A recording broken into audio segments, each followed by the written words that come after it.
The follow-up to 11-Bit Studios' hit title Frostpunk is arriving on July 25th.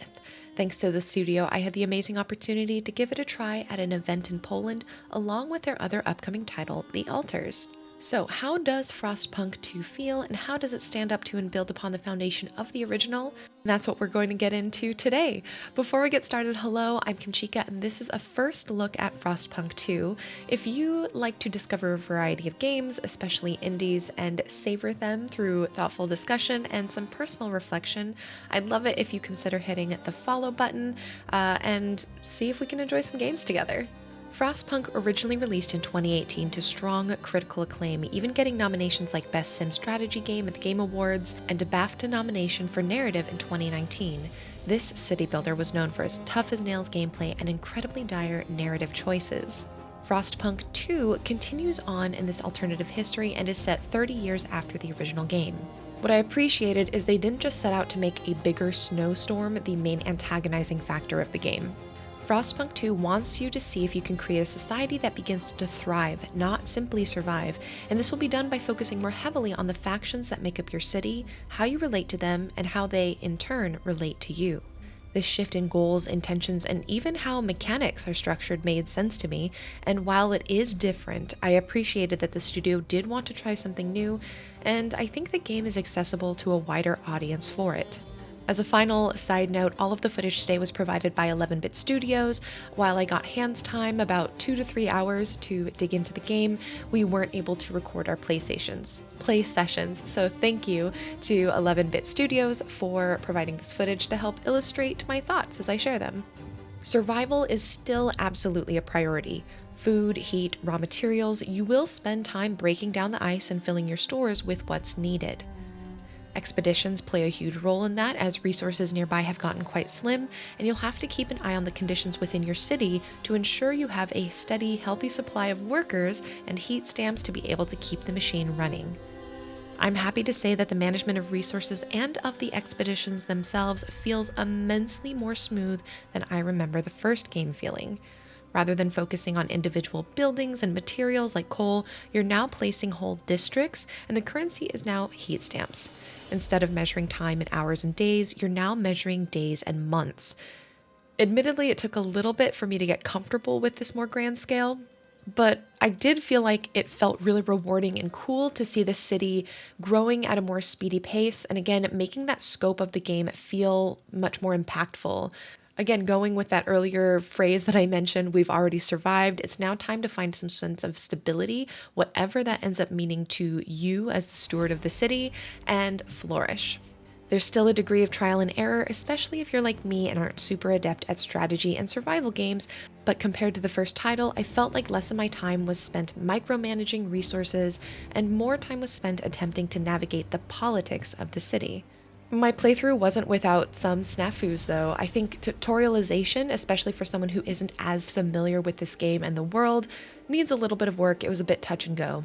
There were certain elements of the game that I never felt like I fully understood with my playtime or didn't realize it even existed until it was too late. The game begins with a few primary factions, and if you've played the previous title, there will be some similarities to the first one. In the tutorial level, you're even asked about a previous civilization that existed in that specific area, and you can essentially respond with a throwback to how you played your previous city if you'd like. What I love is that the factions ensure a push and pull of agendas within the city, one that evolves based on your actions and follow-through. Instead of leading the city through absolute law as the general, you are a steward. Your role is to help facilitate and respond to the needs and requests, or demands, of the council members and factions that make up your growing metropolis. You cannot simply decree a law. Every law proposal must go through a council vote, and while you can influence votes, that influence usually comes with a bit of wheeling and dealing. And if you make promises you can't keep, you run the risk of losing trust and destabilizing your own leadership. You'll interact with factions like the Stalwart, the New Londoners, and the Frostlanders to begin with, and your guidance will push new, potentially more radical factions to form, like the Pilgrims. While this loss of total control may not feel great to some players, I kind of enjoyed the concept as it reflected the shift in needs for the city and government style, and I found that generally I was still able to manipulate the vote towards my personal favorite outcomes, even though at times I did have to make promises to do so.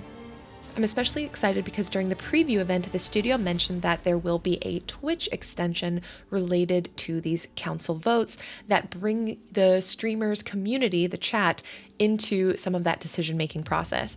We did not get to try out the extension, so I'm not entirely sure how much of an influence it will play, how much the chat may be able to sabotage a run, but I'm really interested and excited to see how they're extending that idea of decision-making process not being the sole purview of the steward or, or the streamer or the content creator. So that's something to keep an eye out for and something I'm really excited to see. I will admit the focus to politics of the city and some of the ways management and building are streamlined feel different enough that I could see it being a detracting factor to folks who are diehard fans of the original. As someone who played and enjoyed the original but found it to be quite challenging, I personally found Frostpunk 2 to be an engaging and welcome shift in mechanics and intentions, and I honestly felt like it fit my style of play a bit more than the first title. In Frostpunk 1, you sacrifice to survive. You make incredibly tough decisions, all in the hopes that your civilization makes it to the next generation. What's more thought-provoking to me is the way that Frostpunk 2 is an extension of that.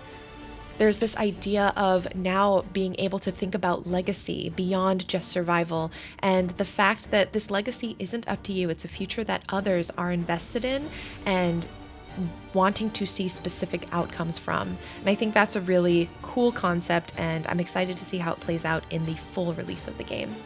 Thanks for watching. I would love to hear what you think, especially if you are familiar with the Frostpunk series. How do you think this will play out compared to your previous experience with the game? Are you looking forward to some of these changes or a bit apprehensive? And if you've never played Frostpunk before, I'm curious if this is something that intrigues you and feels, at least at the start, accessible enough for you to hop in or interesting enough for you to want to hop in. You can find me on TikTok, Twitch, Blue Sky, and here on YouTube as Kimchica, and on Instagram, you can find me at Jenny Wyndham. And if you're interested in joining a book club but for video games, please visit geeksandgrounds.com. That's where you can find my newsletter, podcast, and Discord server where we play a game a month and discuss it as a community. And with that, I hope you have a wonderful day or night wherever you are. You find lots of games to play, and I will see you in the next video. Bye!